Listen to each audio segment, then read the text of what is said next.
नमस्कार दोस्तों, mental aptitude की क्लास नंबर 2 में आपका स्वागत है। दोस्तों, आज की क्लास में हम अगला टॉपिक पढ़ेंगे अपराध नियंत्रण, जो कि चैप्टर नंबर 2 है। इसको हम पढ़ेंगे। इससे पहले हम पहले वाले टॉपिक को कंप्लीट कर चुके हैं। पहले वाला टॉपिक जो हम का पूरा कंप्लीट कर चुके हैं, पुलिस प्रणाली, इसको हमने कंप्लीट कर लिया है। लेकिन इसमें कुछ चीज़ें शेष रह गई हैं, जैसे कि क्वेश्चन आंसर्स, जो फिर एमसीक्यूज हैं वो हमारे शेष रह गए हैं। वो हम दो टॉपिक को एक साथ कवर करेंगे, जैसे कि पुलिस प्रणाली और अपराध नियंत्रण। इनको हम पूरा करने के बाद में क्वेश्चन आंसर करेंगे। देखिए, अपराध अपराध की परिभाषा दो व्यक्तियों के अनुसार, जैसे एक है ऑस्टिन और एक है ब्लैक स्टोन। तो ऑस्टिन ने क्या कहा है? अपराध वह गैर वैधानिक कृत्य है। कृत्य मतलब कार्य।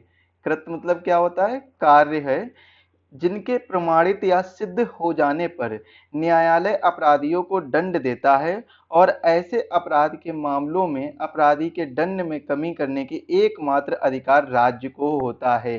राज्य का मतलब यहाँ पर क्या है? राज्य का मतलब यहाँ पर एक ऐसी संस्थान है, जैसे मान लीजिए एक ऐसा पद है, ये कह लीजिए जैसे गवर्नर हो सकता है, या फिर राष्ट्रपति हो सकता है, या फिर कोई ऐसी संस्था हो सकती है, जैसे ह्यूमन राइट कमीशन मान लीजिए, जो एक जिनका अधिकार ज्यादा होता है। इनके पास अधिकार होता है कम करने का, दंड में कमी करने का अधिकार होता है। ब्लैक स्टोन के अनुसार ऐसा कोई भी कार्य करना अथवा करने से विरत रहना जिससे सामान्य विधि के द्वारा स्थापित किसी नियम का अतिक्रमण होता है, अपराध कहलाता है। क्या कहलाता है? अपराध कहलाता है। देखिए, अपराध, भारत एक विशाल देश है, और यहाँ पर बहुत बड़ी एक जनसंख्या निवास करती है। लगभग 1 अरब 41 करोड़ से ज्यादा जनसंख्या यहाँ पर निवास करती है। और आपने देखा होगा कि इतनी विशाल जनसंख्या में कई धर्म, जातियां, भाषाओं वाले लोग रहते हैं, और यहाँ पर बहुत प्रकार की विविधता पाई जाती है। और ऐसी विविधता में अपराध नियंत्रण एक बड़ी चुनौती है। और अपराध को नियंत्रण करने के लिए सभी राज्य सरकार और सभी सरकारें क्या कर रही हैं? पुलिस का इंतजाम कर रही हैं, मतलब पुलिस पुलिस व्यवस्था ला रही है। अपराधी प्रवृत्ति के लोग अपराध करके सामाजिक समरसता को आघात पहुंचाते हैं, तथा उन्हें पकड़कर उचित दंड देना एक बड़ी चुनौती है। आखिर अपराध जो कर रहे हैं, देखिए, अपराध एक ऐसा अपराध नियंत्रण, इतनी बड़ी जनसंख्या में अपराध नियंत्रण होना बहुत ही मुश्किल पड़ जाता है। और आपको पहले पुलिस प्रणाली वाले चैप्टर में मैंने बताया था कि उत्तर प्रदेश में भी बहुत बड़ी जनसंख्या निवास करती है, और इस बड़ी जनसंख्या में जो विश्व की सबसे बड़ी पुलिस बल उत्तर प्रदेश में ही है। विश्व का सबसे बड़ा पुलिस बल कहाँ पर है? उत्तर प्रदेश में है। अपराध पर नियंत्रण, आपराधिक गतिविधियों को रोककर, अपराधियों को पकड़कर और अपराधियों द्वारा किए जाने अपराधों की खोजबीन करके उनको रोका जा सकता है। अपराध पर नियंत्रण कैसे किया जा सकता है? आपराधिक गतिविधियों को रोककर, अपराधियों को पकड़कर, अपराधियों द्वारा किए जाने वाले अपराधों की खोजबीन कर कर अपराध पर नियंत्रण किया जा सकता है। और उत्तर प्रदेश पुलिस यह बखूबी अपना कार्य कर रही है। इसके बाद में एक इम्पॉर्टेंट फैक्ट क्या आता है कि देश की आंतरिक संपत्ति की रक्षा करना और आभ्यासिक अपराधी और उनके अपराध को साबित करने के लिए पर्याप्त साक्ष्य जुटाना पुलिस का ही कार्य होता है, और इसके द्वारा भी अपराध को नियंत्रित किया जा सकता है। तो अपराध को नियंत्रित करने का कार्य किसका होता है? अपराध को नियंत्रित करने का कार्य, नियंत्रित करने का कार्य, करने का कार्य किसका होता है? पुलिस बल का, पुलिस बल का। और अपराध को नियंत्रित किया कैसे जा सकता है? अपराध को नियंत्रित किया कैसे जा सकता है? तो अपराधियों को पकड़कर, अपराधियों को पकड़कर, अपराधियों को पकड़कर नियंत्रित किया जा सकता है। इनकी गतिविधियों को रोककर, इनकी गतिविधियों को रोककर, इनकी गतिविधियों को रोककर और अपराधों की खोजबीन कर कर, खोजबीन करके अपराधों को नियंत्रण किया जा सकता है, नियंत्रित किया जा सकता है।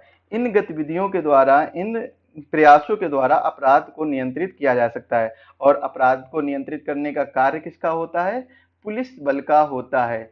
जैसे कि अगर क्वेश्चन पूछा जाए कि उत्तर प्रदेश में अपराध को नियंत्रित करने का कार्य किसके द्वारा किया जाता है, तो अपराध को नियंत्रित करने का कार्य उत्तर प्रदेश में उत्तर प्रदेश पुलिस द्वारा किया जाता है। उत्तर प्रदेश पुलिस जो विश्व की सबसे बड़ा पुलिस बल है, विश्व का सबसे बड़ा पुलिस बल है। अब देखिए, अपराध को नियंत्रण के अंतर्गत, अपराध नियंत्रण के अंतर्गत न केवल व्यक्ति एवं संपत्ति संबंधी अपराधों पर नियंत्रण रखा जाता है, वरन मादक द्रव्यों जैसे कि गांजा हो गया, अफीम हो गया, भांग हो गया, कोकीन हो गया, ब्राउन शुगर हो गया, इनके तस्कर व्यापार को भी नियंत्रित किया जा सकता है, किया जाता है। अपराध नियंत्रण केवल ऐसा नहीं कि मानव के द्वारा या फिर मानव के द्वारा संपत्ति के लिए किया गया अपराध ही केवल अपराध है, या फिर किसी का मर्डर किया गया वही अपराध है।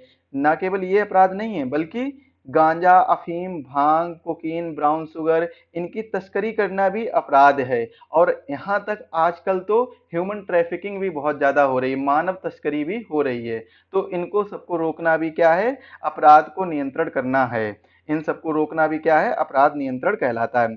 अपराध नियंत्रण में पुलिस की अहम भूमिका होती है, किंतु राजस्व अधिकारियों और कर्मचारियों की भी भूमिका होती है। ऐसा नहीं है कि केवल पुलिस बल ही भूमिका निभाता है, पुलिस की महत्वपूर्ण भूमिका होती है, साथ ही साथ में राजस्व अधिकारियों और कर्मचारियों की भी भूमिका होती है। जैसे कि मान लीजिए कोई भूमि संबंधी अपराध है, तो वह कौन देखेगा? राजस्व अधिकारी देखेगा, रेवेन्यू ऑफिसर देखेगा, ना कि पुलिस देखेंगे। तो हर एक व्यक्ति के जितने भी ऑफिसर्स हैं, सबकी भूमिका होती है, लेकिन जो महत्वपूर्ण भूमिका होती है वो किसकी होती है? पुलिस बल की होती है। किसकी होती है महत्वपूर्ण भूमिका? पुलिस बल की होती है। और जैसे कि अगर मान लीजिए कोई भूमि संबंधी अपराध हो रहा है, भूमि संबंधी अपराध, तो यह भूमिका किसकी होगी कि इस अपराध को रोकने पर, इस अपराध को नियंत्रण करने के लिए, तो यह होगी राजस्व अधिकारी की। किसकी होगी? राजस्व अधिकारी की। भूमि संबंधी अपराधों पर नियंत्रण,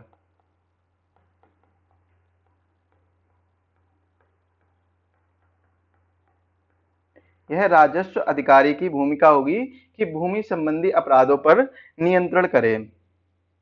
इसके बाद में एक महत्वपूर्ण पॉइंट निकल कर आता है, अपराधों को नियंत्रित करने के लिए सरकारों द्वारा लगातार अति आधुनिक तकनीकी का उपयोग किया जा रहा है कि किस प्रकार से अपराध को अधिक से अधिक नियंत्रित किया जा सके। तो उसके लिए बहुत ही नई नई तकनीकों का प्रयास किया जा रहा है। और इसी इसी उद्देश्य से उत्तर प्रदेश पुलिस ने, ये महत्वपूर्ण पॉइंट है, उत्तर प्रदेश पुलिस ने कानपुर और लखनऊ में, कहां पर? कानपुर और लखनऊ में अति आधुनिक कंट्रोल रूम स्थापित किए हैं। अति आधुनिक कंट्रोल रूम स्थापित किए हैं। कंट्रोल रूम स्थापित किए हैं। यहां से क्वेश्चन बन सकता है, इसीलिए इसको नोट करवा दिया। अब देखिए, अपराध के क्या क्या तत्व हो सकते हैं, इनके बारे में एक बार हम और चर्चा कर लेते हैं। अपराध के प्रमुख तत्व, देखिए ये एक पैड कोर्स है जो कि यूपी पुलिस और UP police constable, UP police SI सभी के लिए महत्वपूर्ण है। अभी आपने देखा होगा कि जो आपका एग्जाम यूपी पुलिस कांस्टेबल का कैंसिल हुआ है, उसमें एवरेज हर शिफ्ट में 12 से 13 क्वेश्चन पूछे गए थे मेंटल एप्टीट्यूड के। तो मेंटल एप्टीट्यूड ये आपके लिए बहुत ही महत्वपूर्ण है। अगर आप यूपी पुलिस कांस्टेबल का एग्जाम देने वाले हैं या फिर यूपी एसआई का एग्जाम देने वाले हैं, सभी के लिए ये बहुत ही महत्वपूर्ण है। तो आप इस कोर्स को जरूर परचेज करिए। यह मात्र 49 रुपए में है और इसके साथ में आपको यूपी जीके का कोर्स बिल्कुल फ्री में प्रोवाइड कराया जा रहा है। इसमें कुछ ऑफर भी चल रहा है, अभी 49 रुपए से कम में भी आपको ये 29 से 39 रुपीज के बीच में भी अभी मिल सकता है, और इससे भी कम में मिल सकता है। ऑफर अगर वैलिड होगा तो आपके लिए काम आ जाएगा, तो जल्दी से जल्दी जाइए उसको परचेज करिए। देखिए यूपी जीके का कोर्स इसमें बिल्कुल फ्री में दिया जाएगा। अब अपराध के कौन कौन से तत्व हो सकते हैं, अपराध के तत्व, हेडिंग क्या पड़ेगी आपकी, अपराध के तत्व।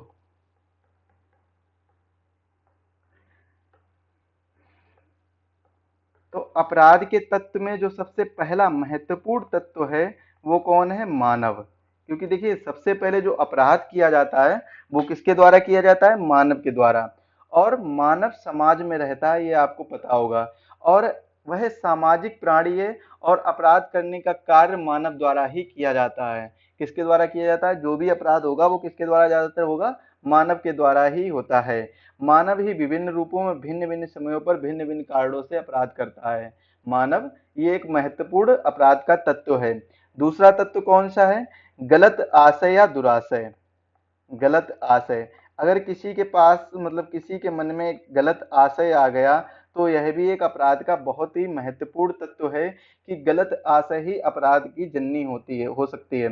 इसके बाद में आपराधिक कृत्य, कोई भी ऐसा कार्य जो आप अपराध के लिए है, अपराध आपराधिक है, तो वो आपराधिक कृत्य ही ये अपराध का एक महत्वपूर्ण तत्व बन जाता है।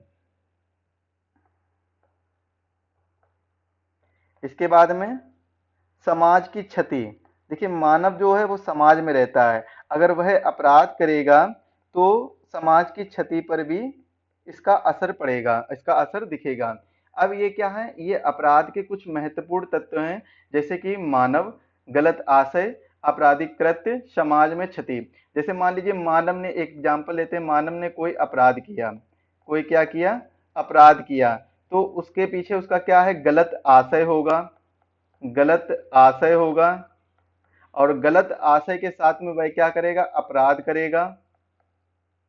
मानव क्या करेगा, गलत आशय से अपराध करेगा, अपराध से उसके क्या होगा, समाज में क्षति पहुंचेगी, समाज में क्या पहुंचेगा, क्षति पहुंचेगी। देखिए एक तरीके से ये सारे इंटरलिंक हैं। जैसे समझिए मानव क्या है, मानव के मन में अगर गलत आशय आएगा, क्या आएगा, गलत आशय आएगा, तो गलत आशय के बाद में वह क्या करेगा, आपराधिक कार्य करेगा, और आपराधिक कार्य के बाद में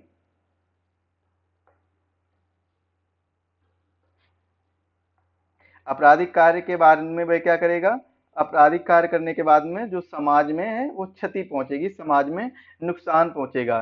क्योंकि अपराध जब किसी व्यक्ति द्वारा किया जाता है तो व्यक्ति न्यायालय द्वारा दंडित किया जाता है, और उससे उस मानव की क्षति होती है, और चूंकि मानव का संबंध समाज से जुड़ा होता है और समाज को भी अपराध से क्षति होती है, क्योंकि अगर मानव अपराध करेगा तो वो समाज में रहकर ही करेगा, तो वो समाज में भी क्षति पहुंचेगी, और साथ ही साथ में एक जो ह्यूमन कैपिटल भी कम होगी, ह्यूमन पावर भी कम होगी, जो एक वर्कर भी कम होगा। तो इससे क्या है, अपराध के तत्व हैं ये मानव, गलत आशय, आपराधिकृत और समाज की क्षति, ये सभी क्या है, ये अपराध के तत्व हैं। इसके बाद में अपराध, देखिए अपराध को रोकने के महत्वपूर्ण कदम उठाए जा रहे हैं, वो कौन कौन से कदम हैं उनको हम एक बार देखते हैं। अपराध से निपटने के लिए, अपराध से निपटने के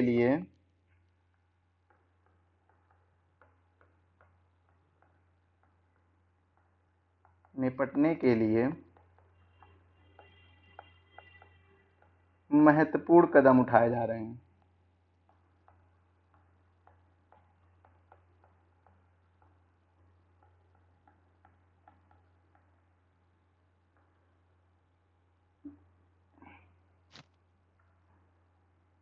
पहला देखते हैं क्या है, सबसे पहला और महत्वपूर्ण है पुलिस प्रशिक्षण, पुलिस प्रशिक्षण, ये बहुत ही महत्वपूर्ण है। अपराध से निपटने के लिए सबसे महत्वपूर्ण कदम है पुलिस प्रशिक्षण। देखिए अपराध रोकना पुलिस का प्रमुख कार्य होता है, अपराध रोकना किसका कार्य होता है, पुलिस का कार्य होता है। और कई बार देखने को मिलता है कि पुलिस अपराध रोकने के नाम पर उत्पीड़न तथा दमन करने लगती है, जिससे अपराधी सुधरने के बजाय बदले की भावना से ग्रसित हो जाते हैं।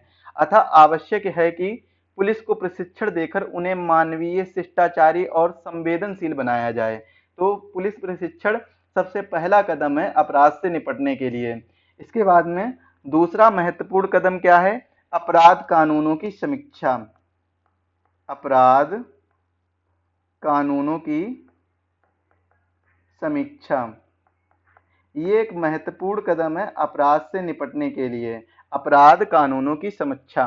भारत में अपराध रोकने के लिए बनाए गए जितने कानून हैं वो किसके द्वारा बनाए गए? अंग्रेजों के द्वारा, अंग्रेजी हुकूमत के द्वारा बनाए गए हैं।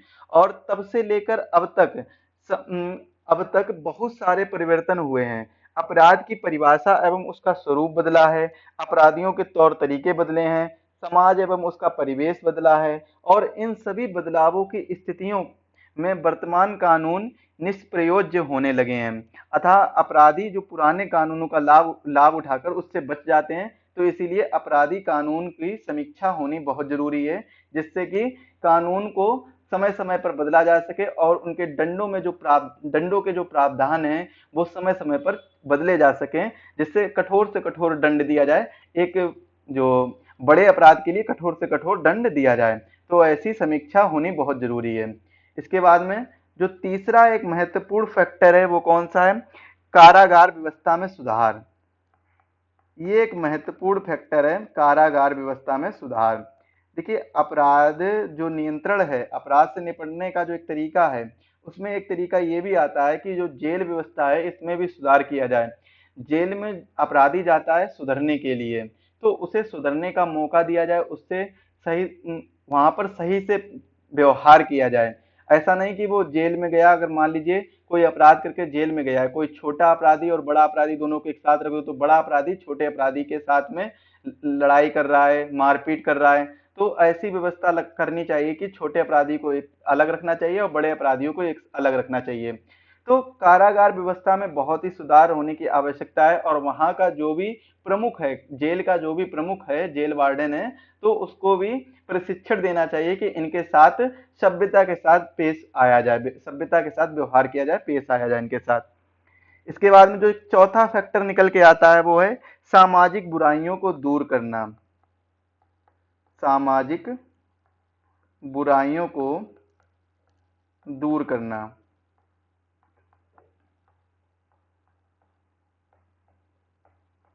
सामाजिक बुराइयों को दूर करना। व्यक्ति समाज में रहता है एवं समाज में रहकर वह समाज के नियमों कायदों को सीखता है। समाज में वर्तमान में कई सारी बुराइयां उत्पन्न हो गई हैं जो लोगों को अपराधी बनने में सहयोग करती हैं, जैसे दहेज प्रथा, बाल विवाह, बलि प्रथा, बाल श्रम, महिलाओं पर अत्याचार इत्यादि। ये सभी क्या सामाजिक बुराइयां हैं, इनको दूर करना बहुत आवश्यक है, क्योंकि समाज में रहने वाले या फिर आने वाली जितनी भी हमारी पीढ़ियां हैं वो इन्हीं सब बुराइयों से, इन्हीं सब चीजों से सीखेंगे, और हो सकता है वो आपराधिक कारण भी बने। पांचवा जो सबसे महत्वपूर्ण फैक्टर है वो क्या है? नशा मुक्ति। आपने देखा होगा कि नशा करके कई ज्यादा अपराध किए जाते हैं। नशा मुक्ति ये एक बहुत ही महत्वपूर्ण फैक्टर है। मानव का मस्तिष्क जब स्वस्थ एवं स्थिर रहता है तो वह अपराध कम से कम करता है, लेकिन जब वह नशा युक्त हो जाता है तो वह अपराध करने की संभावना उससे सबसे ज्यादा होती है। देखा होगा कि आपने आसपास अड़ोस पड़ोस में देखा ही होगा कहीं ना कहीं कि नशा करके कई ऐसे पुरुष आते हैं जो घर पर आकर क्या करते हैं, आपको पता होगा लगभग लगभग। नशा मुक्ति तो उनके लिए बहुत जरूरी है। तो कई ऐसे पुरुष आते हैं जो लड़ाइयाँ वगैरह करते हैं, तो इससे क्या है, नशा मुक्ति अभियान चलाना चाहिए जिससे वो नशा ना करें और ज्यादा से ज्यादा अपराधों पर नियंत्रण किया जा सके। अपराधों पर क्या किया जा सके? नियंत्रण किया जा सके। इसके बाद में एक अगला फैक्टर है न्याय प्रक्रिया में भी सुधार होना बहुत आवश्यक है। न्याय प्रक्रिया में सुधार। देखा होगा कि कई ऐसे केस हैं जो महीनों सालों तक पड़े रहते हैं, तो यह एक न्याय प्रक्रिया का ही एक तरीके से सुधार नहीं है इसमें, इसीलिए ऐसे केस बहुत बहुत दिनों तक चलते हैं। तो न्यायिक प्रक्रिया में सुधार होना भी बहुत आवश्यक है।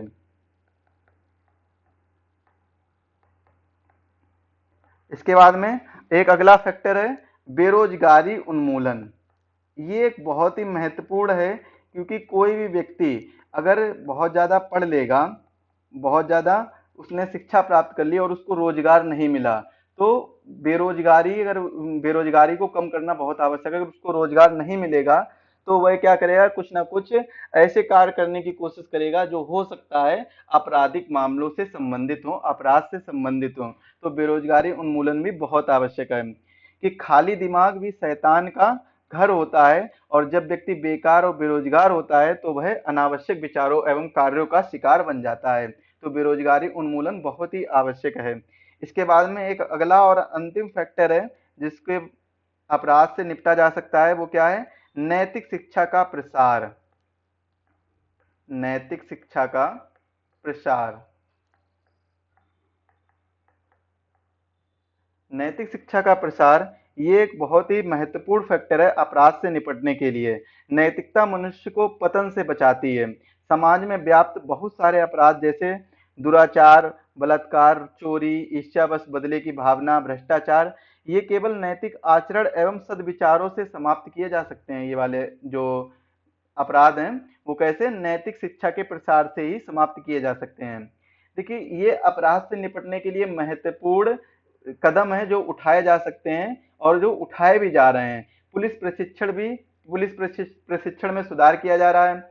अपराध कानूनों की समीक्षा की जा रही है, मतलब कई कानून बनाए जा रहे हैं। जैसे आपने देखा होगा एक अभी हाल ही में जो चल रहा है यूनिफॉर्म सिविल कोर्ट। इसके बाद में कारागार व्यवस्था में भी सुधार किया जा रहा है। सामाजिक बुराइयों को भी दूर करने के लिए बहुत ही महत्वपूर्ण कदम उठाए जा रहे हैं। नशा मुक्ति के लिए भी बहुत महत्वपूर्ण कदम उठाए जा रहे हैं। न्यायिक प्रक्रिया में काफी सुधार किया गया है। बेरोजगारी उन्मूलन के लिए देखिए क्या हो सकता है आगे, क्योंकि आप पढ़ रहे हैं तो यानी मतलब बेरोजगारी हैं। इसके बाद में नैतिक शिक्षा का प्रसार किया जा रहा है।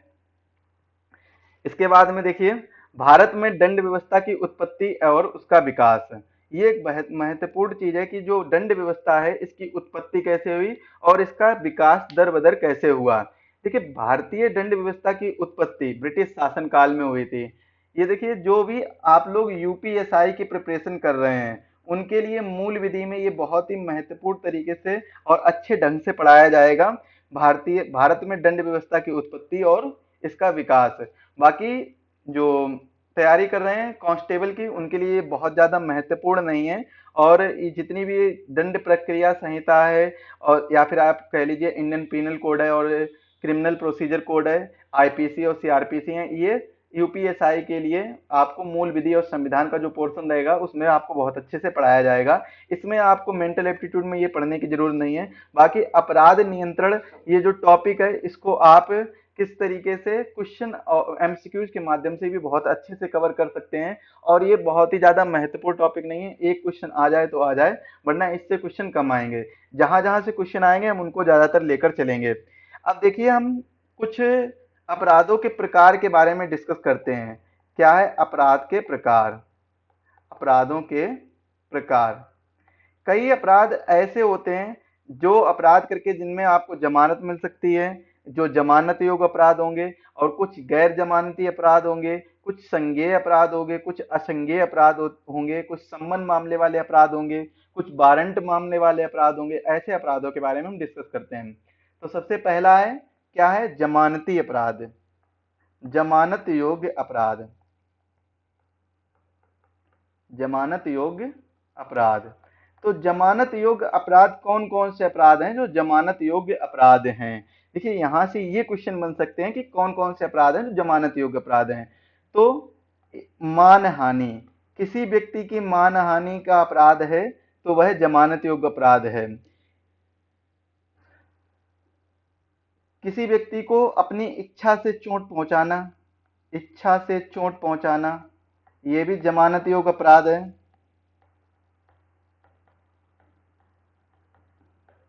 इसके बाद में किसी व्यक्ति को बंधक बनाकर रखना, यानी बंधुआ मजदूर, बंधक बनाना, ये भी जमानत योग्य अपराध है, इसमें जमानत हो सकती है। साधारण चोरी करना, साधारण चोरी करना, साधारण चोरी करते हुए कोई व्यक्ति पकड़ा गया, कोई अपराधी पकड़ा गया है तो वह भी जमानत योग्य अपराध है, उसमें भी जमानत हो सकती है। अवैध नशा करना, अवैध नशा करना, ये जमानत योग्य अपराध हैं, इनमें जमानत हो सकती है। अब हम बात करते हैं ऐसे अपराध जो गैर जमानत योग्य अपराध हैं। कैसे अपराध हैं? गैर जमानत योग्य अपराध। जमानत योग्य अपराध। गैर जमानत योग्य अपराध कौन कौन से अपराध हैं? जैसे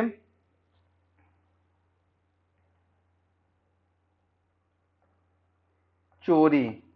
अब इसमें चोरी कैसी आ गई, बड़ी चोरी, साधारण चोरी नहीं, बड़ी चोरी, चोरी। चोरी के लिए किसी की हत्या, हत्या भी इसमें शामिल है। बलात्कार, डकैती इत्यादि, ये कैसे हैं, गैर जमानत योग्य अपराध हैं। यहां पर देखिए एक अपवाद आ जाता है। अपवाद क्या आ जाता है कि यदि कोई अपराधी जिसकी आयु 18 वर्ष से कम है, 18 वर्ष से अगर जिसकी आयु कम है, तो ये वह अवयस्क व्यक्ति माना जाता है। या फिर कोई ऐसा व्यक्ति जो बहुत ज्यादा बूढ़ा है, अति वृद्ध है, बहुत ज्यादा बूढ़ा है, या फिर कोई ऐसा व्यक्ति जो रोगी है, जो रोगी है, तो इनके लिए क्या किया गया है, इन अपराधों में, इन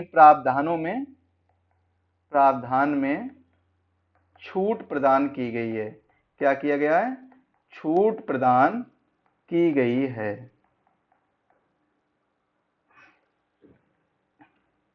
इसके बाद अब हम बात करते हैं संज्ञेय अपराध के बारे में। संज्ञेय अपराध और असंज्ञेय अपराध।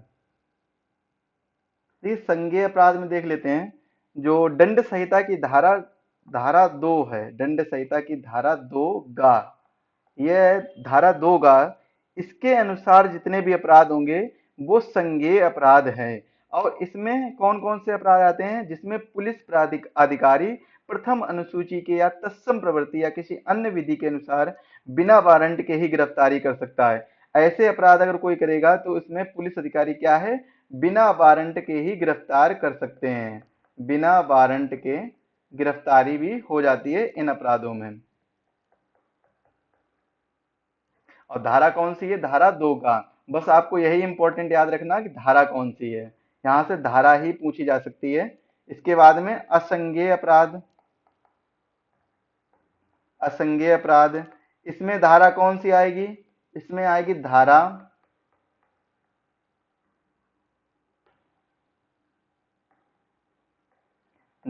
2 ठा।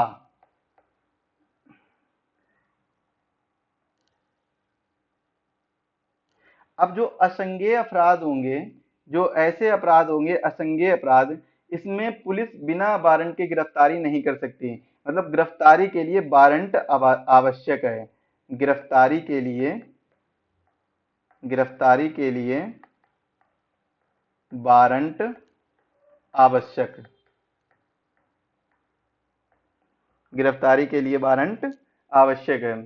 इसके बाद में अगला अपराध है सम्मन मामले। सम्मन मामले, ये कौन से मामले होते हैं, ये किसी अपराध से संबंधित होते हैं।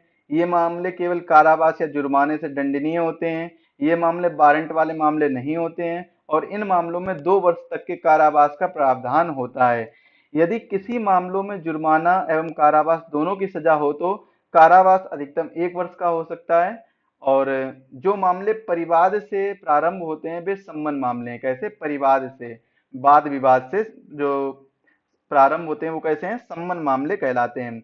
अब इसमें जो धारा है वो कौन सी है, धारा 2 बा। तो ये चीज आपको याद रखना होगा। और वाद विवाद से मामले जो प्रारंभ होते हैं वो कैसे होते हैं, सम्मन मामले होते हैं। इसमें क्या है, इसमें इसमें कारावास या जुर्माना देना पड़ता है। कारावास भी हो सकता है और जुर्माना भी हो सकता है। वारंट की फिलहाल में इसमें कोई आवश्यकता नहीं होती है। वारंट की आवश्यकता नहीं, वारंट की आवश्यकता नहीं, आवश्यकता नहीं। इसके बाद में अगला है वारंट मामले।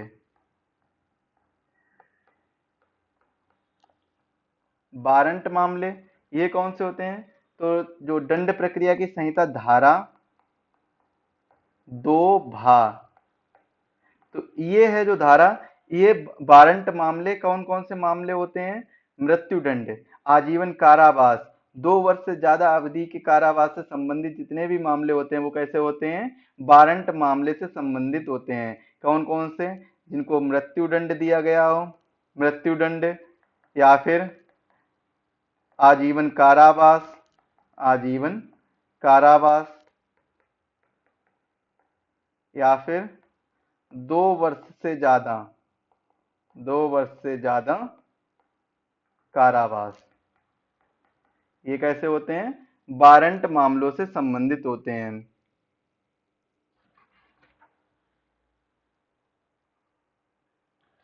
अब आपको क्या करना होगा, आपको कुछ चीजें चेक करनी होंगी।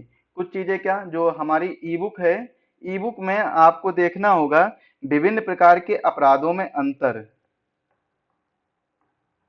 विभिन्न प्रकार के अपराधों में अंतर, अपराधों में अंतर, जिसमें पहला क्या है, जमानत योग्य अपराध, जमानत योग्य अपराध व गैर जमानत योग्य अपराध, गैर जमानत योग्य अपराध।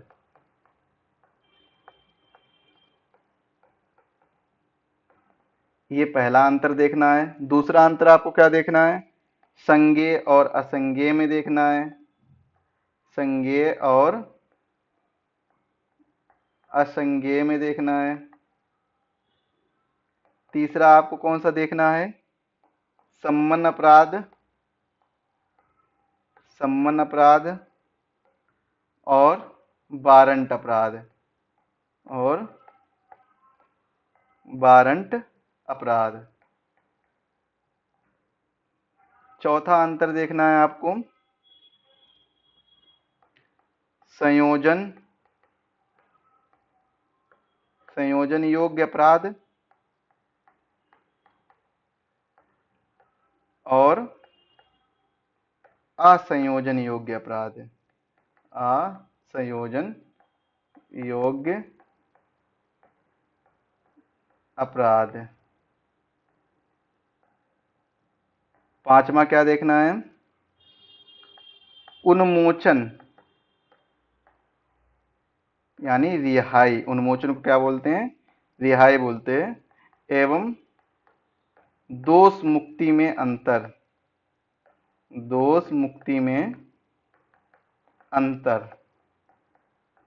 उन्मोचन क्या होता है और दोष मुक्ति क्या होता है, इनमें अंतर देखना है। और छठा जो कि सबसे इंपॉर्टेंट है, जांच, अन्वेषण एवं विचारण, जांच, अन्वेषण एवं विचारण, इसमें अंतर, में अंतर, इनको आपको पढ़ना है। एक बार हम आपको बता दे रहे हैं कि क्या क्या इंपॉर्टेंट है। चलिए ई बुक के माध्यम से देखते हैं। देखिए सबसे पहला क्या है, जमानत योग्य एवं गैर जमानत योग्य अपराध। तो जमानत योग्य अपराध का अर्थ क्या होता है कि जो ऐसे अपराध जिसको दंड प्रक्रिया संहिता की प्रथम अनुसूची में जमानत योग्य माना गया है, अथवा जिसको किसी अन्य लागू हो रहे कानून द्वारा जमानत योग्य बनाया गया हो। मतलब कोई ऐसे अपराध जो दंड प्रक्रिया संहिता की जो प्रथम अनुसूची है, दंड प्रक्रिया संहिता की प्रथम अनुसूची है, उसमें जमानत योग्य माना गया है, या फिर आगे कोई भी कानून बन रहा है और उसमें उसे जमानत योग्य रखा गया हो, कानून में रखा गया हो, तो ये जमानत योग्य अपराध होते हैं। जबकि गैर जमानत योग्य अपराध कौन से होते हैं, वे गैर जमानत योग्य अपराध की श्रेणी में वे सभी अपराध आ जाते हैं जिन्हें जमानत योग्य नहीं माना जाता है। जमानत योग्य अपराध बहुत कम तीव्रता वाले होते हैं और बहुत मामूली प्रकार के तथा कम दंडनीय होते हैं, जबकि गैर जमानत योग्य अपराध अत्यधिक तीव्रता वाले होते हैं, अत्यंत गंभीर जघन्य प्रकार के होते हैं। इनमें कठोर से कठोर सजा तथा मृत्यु दंड का तक का प्रावधान किया गया है। जमानत योग्य अपराधों के मामले में न्यायालय द्वारा जमानत स्वीकार किया जा सकता है, बल्कि गैर जमानत में स्वीकार नहीं किया जा सकता है। यदि किसी व्यक्ति को किसी जमानती अपराध में गिरफ्तार किया जाता है, उसको न्यायालय में प्रस्तुत किया जाता है और वह अपनी जमानत देने को तैयार हो, तो उसे उस व्यक्ति से दंड प्रक्रिया संहिता की धारा 436(2) के तहत न्यायालय जमानत लेने के बजाय उससे बाद की अवधि में अपने उपस्थित रहने की प्रतिभूति बंद पत्र निष्पादन करने के पर मुक्त करने का आदेश दे सकता है, परंतु गैर जमानत योग्य मामलों में ऐसा करना संभव नहीं है। देखिए, जो जमानत योग्य अपराध होते हैं इसमें क्या है कि जो दंड प्रक्रिया संहिता 436 है, 436 का क्लॉज 2 है, इसमें साफ साफ दिया गया है कोई ऐसा व्यक्ति जो अपनी जमानत देने को तैयार है, उसे व्यक्ति को न्यायालय जमानत तो दे देगा, लेकिन बाद में क्या होगा कि जब कभी भी मौका पड़ेगा एक डेट सुनिश्चित की जाएगी, उन डेट पर उसको प्रस्तुत होकर वहां पर अपनी हाजिरी एक तरीके से देनी होगी। या फिर कई कई जगह पर ऐसा होता है कि जमानत दे दी जाती है और आपको पास के नजदीक के थाने पर जाकर आपको अटेंडेंस तरीके से लगानी होती है। जमानत योग्य अपराधों के मामले में सभी अपराधों में जमानत हो जाती है और गैर जमानत योग्य मामलों में जमानत नहीं होती है, लेकिन अगर आयु 18 वर्ष से कम है तो इसमें आपको जमानत मिल सकती है। संज्ञेय और असंज्ञेय अपराधों में अंतर क्या है? संज्ञेय अपराध गंभीर एवं संगीन प्रकृति के होते हैं, जबकि असंज्ञेय अपराध कम गंभीर प्रकृति के होते हैं। संज्ञेय अपराध अभियुक्त को पुलिस बिना वारंट के ही गिरफ्तार कर सकती है, बल्कि असंज्ञेय में वारंट के बिना गिरफ्तार नहीं कर सकती है। संज्ञेय मामलों में पुलिस अधिकारी बिना किसी न्यायालयी आदेश के ही जांच पड़ताल प्रारंभ कर सकती है। असंज्ञेय में जांच पड़ताल जब तक न्यायालय आदेश नहीं देता तब तक प्रारंभ नहीं की जा सकती है। संज्ञेय अपराध के मामले में कार्रवाई करने के लिए परिवाद की आवश्यकता नहीं होती है, जबकि असंज्ञेय अपराधों के मामले में कार्रवाई का प्रारंभ परिवाद से ही होता है, मतलब पूछताछ से ही होता है। सम्मन अपराध एवं वारंट अपराध में अंतर क्या है? सम्मन मामलों के अधिकतम 2 वर्ष तक के कारावास के दंड का प्रावधान है, जबकि वारंट मामलों में 2 वर्ष से अधिक समय का कारावास हो सकता है, मृत्यु दंड भी हो सकता है, आजीवन कारावास भी हो सकता है। देखिए, जितने भी 2 वर्ष जिनको अधिक सजा मिली होगी, ऐसे अपराध होंगे जिनमें 2 वर्ष से अधिक की सजा होगी, वे वारंट अपराध होंगे, और जिनमें 2 वर्ष से कम की सजा होगी वे सम्मन अपराध होंगे। बस इस तरीके से आप याद रखिए। सम्मन मामले एक बार समाप्त हो जाने पर पुनः जीवित नहीं किए जा सकते हैं, जबकि वारंट मामलों में अभियुक्त को उन्मोचित किए जाने पर ऐसे मामलों को पुनर्जीवित किया जा सकता है। यहाँ पर इसका मतलब ये नहीं है कि एक बार सजा हो जाने के बाद में दोबारा उसी अपराध पर सजा होगी। देखिए, ऐसा नहीं है, क्योंकि भारतीय संविधान में साफ साफ लिखा है कि एक अपराध के लिए केवल एक ही सजा है, दोबारा उसको सजा नहीं दी जा सकती है। लेकिन इसका वारंट मामलों में क्या है कि वारंट मामलों में अभियुक्त को उन्मोचित किए जाने पर, कि जब कभी भी कोई भी ऐसी स्थिति आती है कि जिस क्षेत्र में वो व्यक्ति रह रहा होता है, तो उससे पूछताछ जरूर की जाती है कि क्या वह उससे संबंधित है या नहीं है। इस तरीके का आशय है यहाँ पर। संयोजन योग्य और असंयोजन योग्य अपराध में क्या अंतर है? देखिए, संयोजन योग्य अपराध दंड प्रक्रिया की धारा दंड प्रक्रिया संहिता की धारा 320 के अंतर्गत उन अपराधों का उल्लेख किया गया है जो मामूली तौर पर संयोजन के योग्य हैं। जो अपराध इस धारा में उल्लिखित हैं वे संयोजन योग्य अपराध हैं, तथा जो अपराध इस धारा में उल्लिखित नहीं है वे कैसे हैं? असंयोजन योग्य अपराध हैं। धारा 320 के अनुसार अपराध संयोजन योग्य है तो संयोजन का परिणाम उस अभियुक्त को दोष मुक्ति होगा। इस धारा के अनुसार वैधानिक रूप से अपराध का समन्वय वे व्यक्ति कर सकते हैं जिनका उल्लेख धारा 320 में उपलब्ध कराई गई सारणी के तीसरे कॉलम में किया गया है। ये आपके लिए बहुत ज्यादा महत्वपूर्ण नहीं है। अब देखिए, उन्मोचन, रिहाई और दोष मुक्ति में अंतर क्या है, ये इंपॉर्टेंट है थोड़ा सा। रिहाई उस समय होती है जब अभियुक्त के विरुद्ध कोई प्रथम दृष्टया मामला दृष्टिगोचर नहीं होता है।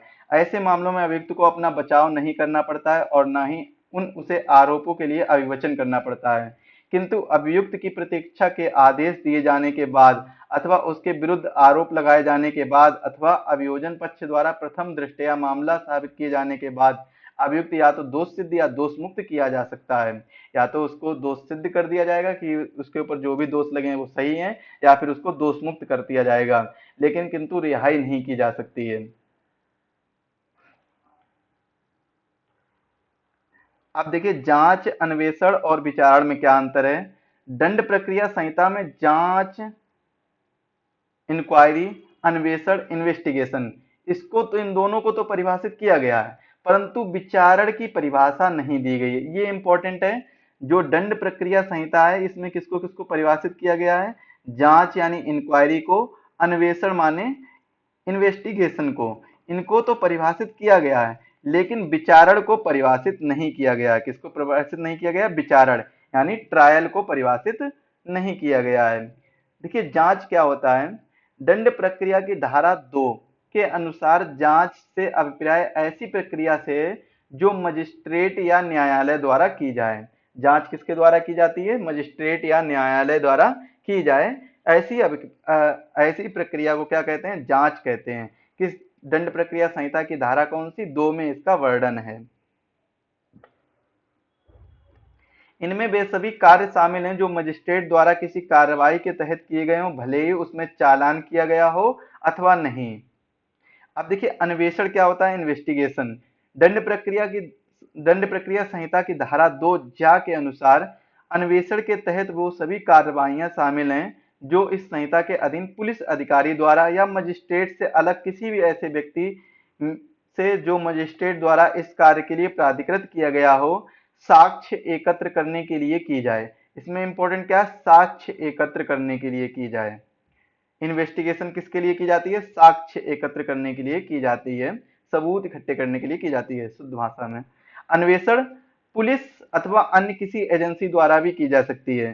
जैसे आपने देखा होगा एक टेलीविजन पर बहुत पहले एक शो आता था सीआईडी या फिर क्राइम पेट्रोल वगैरह, ऐसे शो आते थे। उसमें क्या है? इस इन्वेस्टिगेशन होता है, तो वह किसी एजेंसी के द्वारा या पुलिस अधिकारी द्वारा भी की जा सकती है इन्वेस्टिगेशन।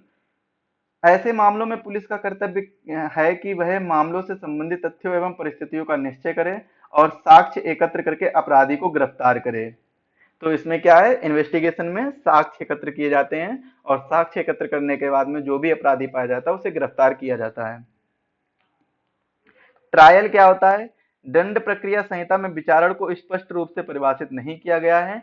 विचारण का अर्थ उन समस्त कार्रवाइयों से है जिनके द्वारा न्यायालय किसी अपराधी को दोषी या दोष मुक्त करने में सक्षम हो। अतः विचारण शब्द अपराध के विचारण के लिए प्रयुक्त होता है, न कि विभिन्न प्रकार की कार्रवाइयों के लिए। विचारण का अभिप्राय एक कार्रवाई है जिसे उस समय प्रारंभ किया जाता है जब न्यायाधीश या मजिस्ट्रेट के सामने मुकदमे को प्रस्तुत किया जाता है। बस ये आपके लिए इंपॉर्टेंट है। बाकी इनमें अंतर क्या है? जांच न्यायिक प्रकृति का होता है जबकि अन्वेषण न्यायिक प्रकृति से अलग होता है एवं विचारण की प्रकृति भी न्यायिक होती है। जांच केवल मजिस्ट्रेट द्वारा ही किया जा सकता है, परंतु अन्वेषण उस व्यक्ति द्वारा भी किया जा सकता है, किसी व्यक्ति द्वारा भी किया जा सकता है जिसे मजिस्ट्रेट द्वारा प्राधिकृत किया गया हो, और वहीं विचारण भी केवल मजिस्ट्रेट द्वारा ही किया जा सकता है। जांच का उद्देश्य अभियुक्त को दोष सिद्ध करना या सेशन न्यायालय अथवा अधीनस्थ न्यायालय को सौंपना होता है। वहीं अन्वेषण का मुख्य उद्देश्य साक्ष्य एकत्रित करना होता है, जबकि विचारण का मुख्य उद्देश्य अभियुक्त को दोष सिद्ध या दोष मुक्त करना होता है। जांच करने का मुख्य कारण यह पता लगाना है कि वास्तव में प्रथम दृष्टया कोई मामला बनता है अथवा नहीं, जबकि अन्वेषण अपराध एवं शांति भंग के मामले में साक्ष्य एकत्र करने हेतु किया जाता है और विचारण अपराध पर विचार करने के लिए किया जाता है। जांच एवं विचारण की व्यवस्था में परीक्षित व्यक्तियों को शपथ दिलाई जा सकती है, परंतु अन्वेषण की अवस्था में व्यक्ति को शपथ नहीं दिलाई जा सकती है। तो अपराध नियंत्रण हमारा टॉपिक समाप्त होता है और इसके बाद में अगले हम सेशन में दोनों टॉपिक के, हमारा पहला क्या था? पुलिस प्रणाली और अपराध नियंत्रण, इन दोनों अध्याय के हम क्या करेंगे? प्रश्न उत्तर कर लेंगे, एमसीक्यूज कर लेंगे। इन दोनों अध्यायों के एमसीक्यूज कर लेंगे अगले सेशन में। मिलते हैं अगले सेशन में, तब तक के लिए धन्यवाद।